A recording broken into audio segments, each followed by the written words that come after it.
రుణమాఫీపై సవాళ్లు ప్రతి సవాళ్లు విసురుకుంటున్న కాంగ్రెస్ బీఆర్ఎస్ నేతల తీరుపై బీజేపీ జాతీయ ప్రధాన కార్యదర్శి ఎంపీ బండి సంజయ్ విరుచుకుపడ్డారు.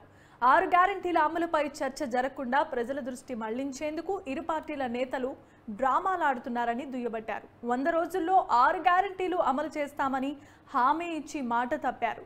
అయినా వాటిని అమలు చేసినట్లు వచ్చి అబద్ధాలాడుతున్నారని ఆయన అన్నారు. తాను మీకు సవాలు చేస్తున్నా వాటిని అమలు చేసినట్లు గనక నిరూపిస్తే తాను ఎన్నికల్లో పోటీ నుండి తప్పుకుంటానని, అవసరమైతే కాంగ్రెస్ తరపున ప్రచారం చేసేందుకు సిద్ధమన్నారు.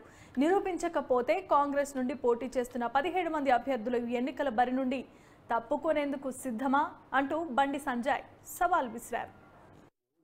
రాజకీయాల భారతీయ జనతా పార్టీ అన్ని మతాలను సమానంగా చూడాలని చెప్పి భారతీయ జనతా పార్టీ ఆలోచిస్తున్నది. అన్ని వర్గాలను సమానంగా చూడాలని చెప్పి భారతీయ జనతా పార్టీ ఆలోచన.